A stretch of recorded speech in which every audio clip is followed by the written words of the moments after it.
So now let's talk about the epilogue of the book Karma. Topic is Karma and the courtesan's jewelry. So let's talk about Sutra first. Those who long to leave a footprint shall never fly. I have often spoken of the traditional courtesans in India who wore an extremely elaborate type of jewelry. Their entire body was swathed in gold and diamonds. The jewelry was so complex that the man who came to them, fired with lust, had no idea of how to take it off. It was such a dense web of chains that although they tried hard, they could never get the jewelry off. The ritual was a complex one. The courtesan would encourage the man to have a drink, and then another, and then yet another.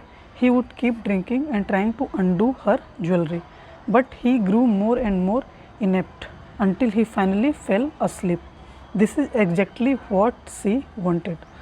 What he never guessed was that there was just one pin that kept the whole web of chains together. It was located in a spot that only she knew. If that single pin was pulled, the entire jewelry would fall off. Only she knew that. Karma is exactly like this.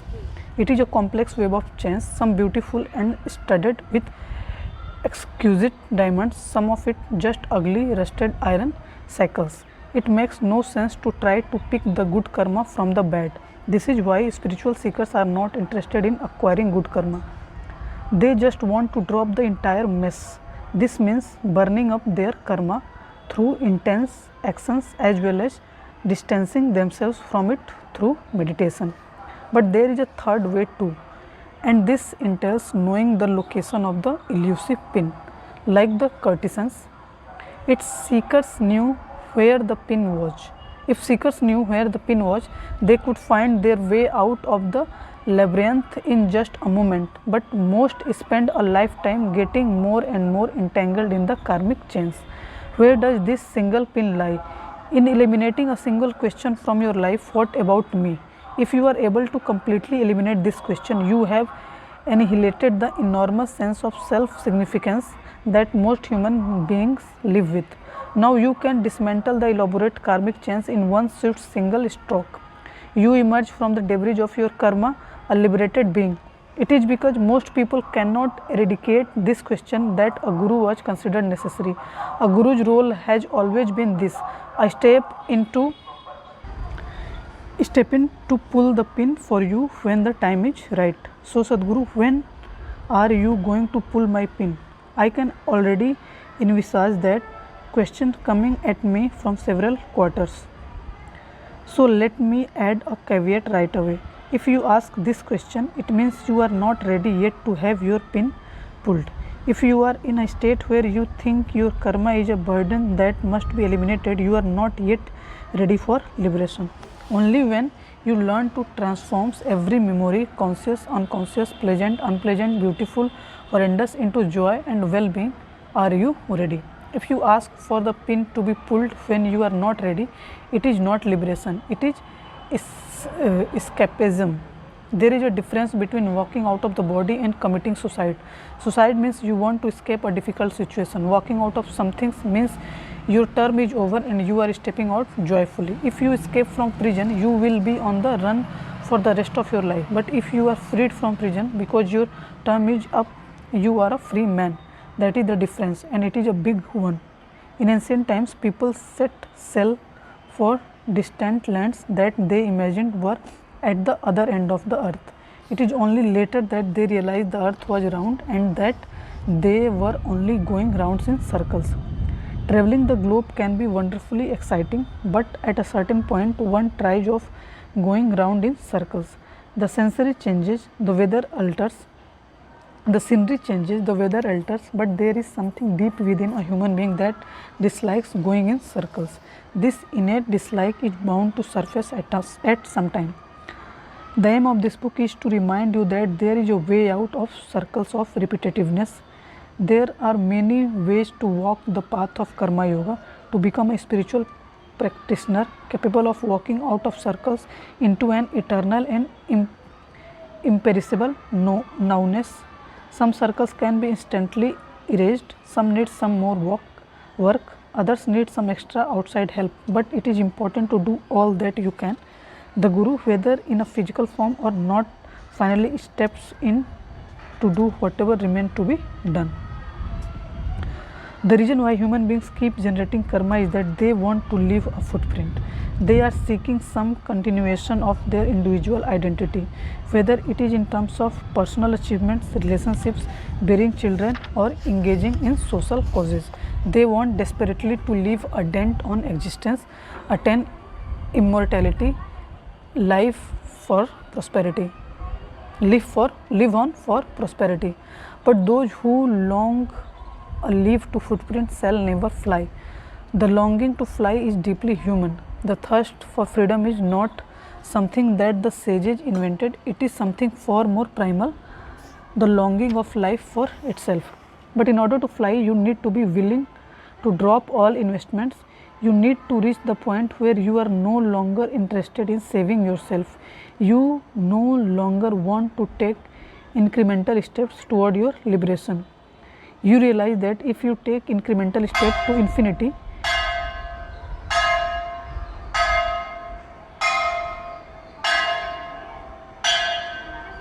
you become endless installments and never get there. When you see your limited identity for what it really is, a hollow bundle of thoughts, likes, dislikes and prejudices, you are ready to abandon it. With abandon, all the cycles fall away. The final pin is unlocked. Once you take wing, webs and chains and labyrinths have no hold upon you. The roughness of the terrain, the bumpiness of the ride is inconsequential. Suddenly you are no longer navigating your way through the din or the confusion of crazy road traffic. You are being of the skies. You now plunge into a place that you always inhabited but were too distracted to notice. You fall headlong into this moment in all its radiance and power, majesty and profundity. Do not think of karma in terms of lifetimes, think of it in terms of just this living moment. So this is the end of epilogue, and through this all the chapters and all the segments of the book is ended here. So I hope you love this discussion, you enjoy this discussion, gain some perspective, some knowledge out of it. So keep learning, keep growing. Namaskaram. Thank you. Now let's talk about the glossary of the book Karma. This section is very important because definition of important keywords are given here, and it is very important for us so that we can understand each and every keyword in a better manner and apply this in our life. So first point is accumulated karma. When we talk about Sanchita karma, we learn about it. Second, actionable karma in future. When we talk about Agami karma, we learn about it. Third, actionable karma in the present. When we talk about Kriyamana karma, we learn about it. Then next one is Adi Yogi. Adi Yogi means the first yogi, one of the many epithets of Shiva. Next one, Agami karma. Okay, Agami karma means actionable karma in the future, inevitable consequence of present day action that compel external action tomorrow. Okay, so remember, very important. Agami karma means actionable karma in the future, inevitable consequence of present day action that compel external action tomorrow. Akasa means, next is Akasa. Akasa means refers to the sky or ether, one of the 5 elements of nature.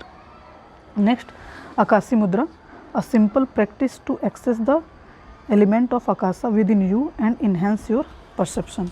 Next, allotted karma. When you talk about Prarabdha karma, we learn about it. Ananda, Ananda means bliss. Anandamaya Kosa, the innermost body or the bliss body.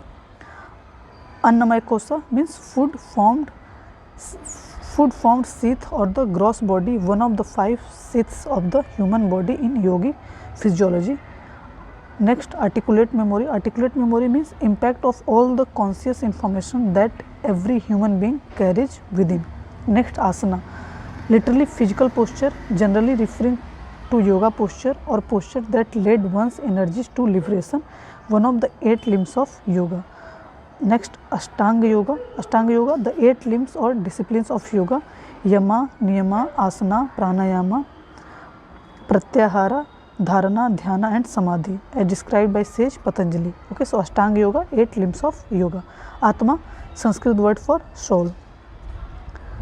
Atomic memory, the fluctuating pattern in which the atoms function. Om, the primordial sound made by chanting the sounds A-U-M. Avadhutas, childlike mystics who have dropped their limited identification so completely that they are unable to function in the outside world. Ayurveda, ancient Indian system of medicine. Next, Bhagavad Gita, one of the most sacred teachings of the Hindus. This central episode of the epic Mahabharata is a dialogue between Krishna and his chief disciple Arjuna on the battlefields of Kurukshetra. Krishna imparts to the warrior prince Arjuna his knowledge on yoga, asceticism, dharma and the manifold spiritual path. Next, Bhakti means devotion. Next, Bhuta Suddhi, this means fundamental yogic practice of cleansing the 5 elements that make up the human system. Next, Bhuta Suddhi Vivaha, an ancient form of consecration for marriages originating from the yogic system in which the couple can experience a union on the elemental level. Next, Brahmachari, Brahman means divine and Charya means path. One who is on the path of divine, usually referred to one who has formally been initiated into monkhood through a certain energy process, and ascetic.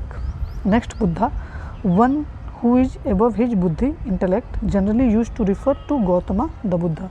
Next, Chakra, literally wheel, also referred to the junctions of energy channels in a pranic energy body.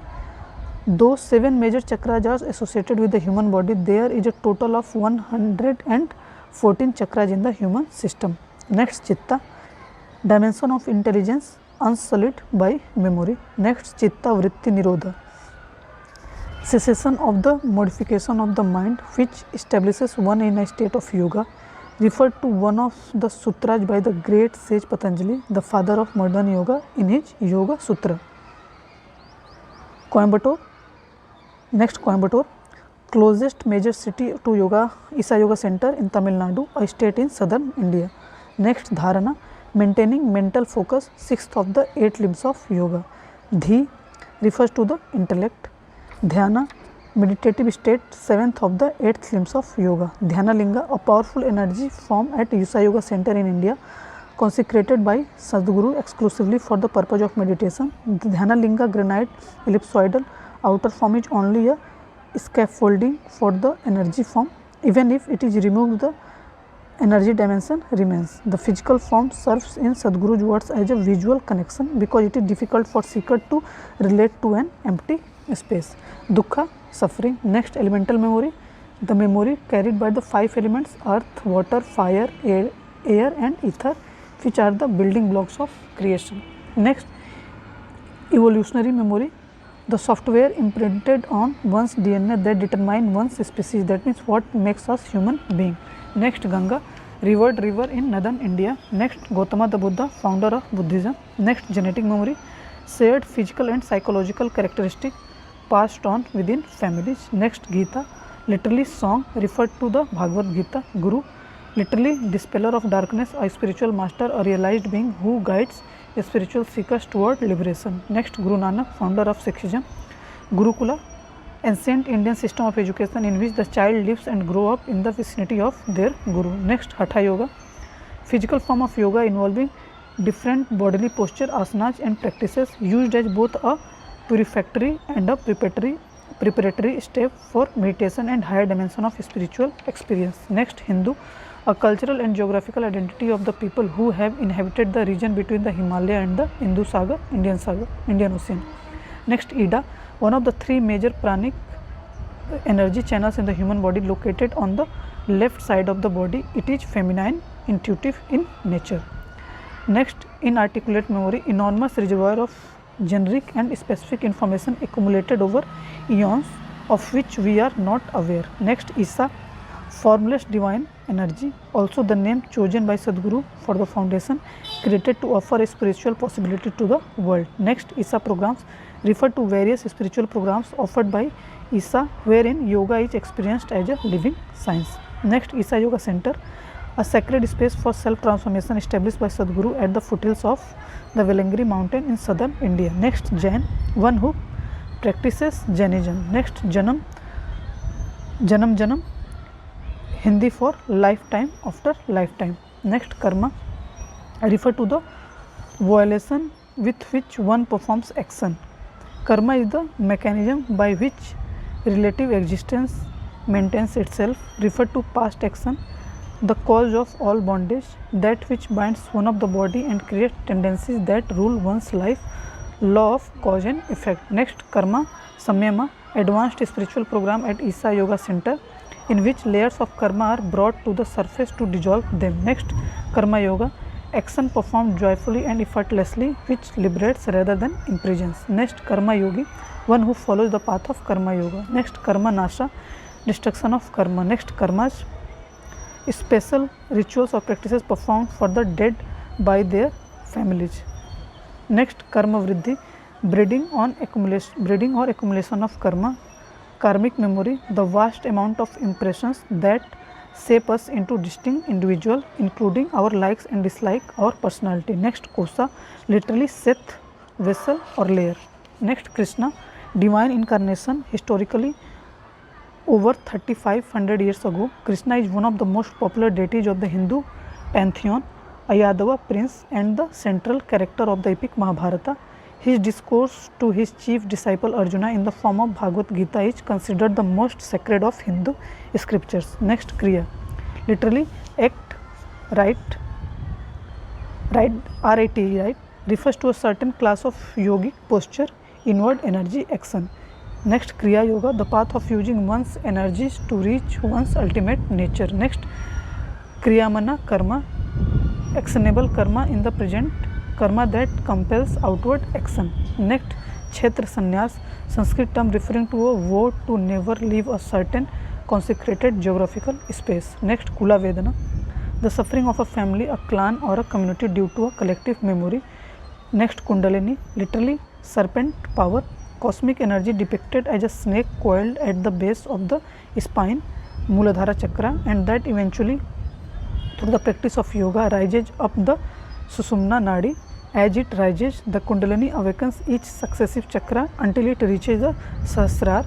The manifested Kundalini becomes Kula, the all transcending light of consciousness. Next Linga, literally the first form, the primordial form, an energy form consecrated for worship generally associated with Shiva. Next, Linga Bhairavi, an energized physical form consecrated by Sadhguru, considered to be a fierce and fiercey manifestation of the divine feminine. Next, Mahabharata, historic Indian epic poem, one of the two major epics of ancient India, the longest epic poem known. Next, Mahasamadhi, complete dissolution of the self, also known as Nirvana and Mahaparinibbana in other spiritual traditions, the dropping of the physical body in full awareness. Next, Mahavira, considered the founder of the Jaina religion in the 5th century BC, a contemporary of great Gautama the Buddha. Next, Manomaya Kosa, the mental body, one of the 5 sheaths of the human body in yogic physiology. Next, Markandeya, ancient Hindu sage who sought divine grace to triumph over death and was thus blessed to remain 16 forever. His story stands testimony to the transformative power of human responsibility. He learned how to become available to grace and thereby transformed his destiny. Next, Mukti, release, liberation, final absolution of the self from the chain of death and rebirth, the highest goal of all spiritual seekers. Next, Mysore, city in southern India where Sadhguru was born and grew up. Next, Namaskar, traditional Hindu salutation that acknowledges the divinity within a person. Next, Niyama, the second limb of yoga used along with Yama to codify the do's and don'ts of yoga. Next, Niyoga, ancient practice in which a king allowed his queen to bear the child of a sage to ensure a better ruler for the people. Next, Paramatma, the divine. Next, Pindarij, a bandit tribe that conducted raids in central India from the 17th to 19th centuries, finally defeated by an army led by the British. Next, Pingala, one of the three major pranic energy channels of the body, located on the right side of the body, masculine in nature. Next, Pranamaya Kosa, the energy set or pranic body, one of the 5 sets of the yogic physiology.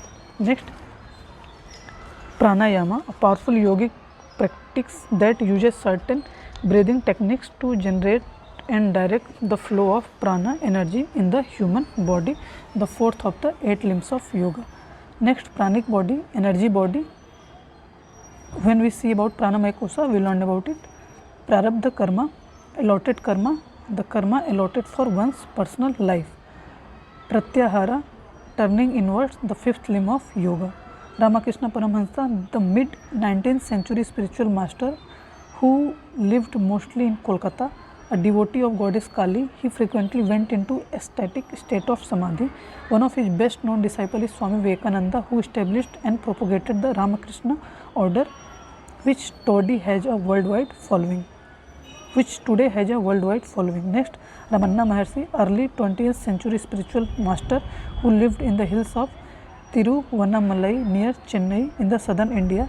His teachings revolves around self-inquiry. He is believed to have enlightened not only humans but also a cow and a crow. Next, Runanubandha, physical memory of the body, the bondage caused by physical relationships. Next, Sadhana, literally tool or device, spiritual practices used as a means to self-realization. Sadguru, a spiritual teacher who is enlightened or has realized the self, whose knowledge or realization comes from within rather than any teachings learned from outside. Next, Sadguru Sri Brahma, last lifetime of Sadguru. Next, Sama, equanimous. Next, Samadhi, deep state of equanimity, the last of the 8 limbs of yoga, greatly celebrated in the lore. Experience of Samadhi is immensely therapeutic and deeply transformative in nature. Next, Samsara, the world, the existence, the domain of karma, protracted delusion of the mind, the cycle of birth, death and rebirth. Next, Samskara, ritual in the general sense, denotes rites such as the birth ceremony, tonsure, marriage, cremation, etc. In yoga, it stands for the indelible imprints in the subconscious left behind by daily experiences. Next, Samyama, a confluence of the states of dharana, dhyana and samadhi, here referring to the 8-day meditation program conducted by Sadguru, in which one is transported into explosive states of meditativeness. This program is a possibility to set lifetime of karma and experience samadhi. Next, Sanchita karma, accumulated karma, karma that has been accumulated over lifetimes. Next, Sankara, reaction, the 4th aspect of mind as defined by Gautama the Buddha. Next, Sanya, recognition, the 2nd aspect of the mind as defined by Gautama the Buddha. Sensory memory, the impact our physical and cultural environment have on our system, the way our body and mind respond to the world. Next, Sakti, literally power, energy, the active aspect of emptiness. The creation is envisioned as a play of Shiva and Shakti, which symbolize the duality of existence or the yin and yang. Next, Sambhava Mahamudra, a 21-minute yogic practice taught by Sadguru that balances and activates one's energy system, conferring both physiological and psychological benefits. Next, Sankaran Pillai, the hero in many of Sadguru's jokes and anecdotes. He is usually a frail man whose idiocies are typical of the common man. Shiva, literally that which is not, the great Lord, the destroyer of the Trinity. Next, Siddha, ancient Indian system of medicine. Next, Siddhi, power, paranormal and supernormal accomplishment. Next, Sohni and Mahiwal, lovers in a tragic Indian love story. Next, Swayambhu, self-created. Next, Tirtha, consecrated water, here referring to consecrated spaces. Next, Vasanas, literally smell, tendencies or desires, subliminal trait left behind in the mind by action and desire. Next, Vedana, sensation, the 3rd aspect of mind as defined by Gautama the Buddha. Next, Vella, Yuddham, Palayam, village in the state of Tamil Nadu, India. Next, Vijnanamaya Kosha, the etheric body, one of the 5 cells of human body in yogic physiology.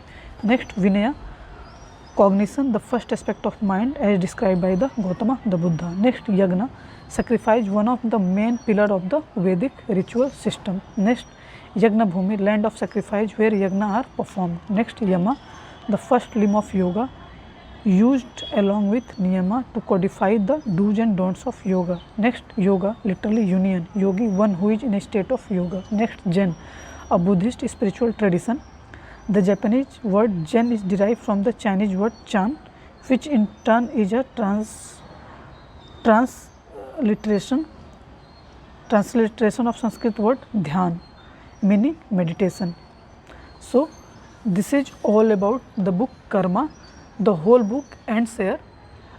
In this book there are 9 chapters, 3 about letter to the editor, a note to the reader, sorry, not a letter to the editor, a note to the reader, 1 glossary and one in which last one I think epilogue, yeah, one is epilogue. So through this the whole book is completed.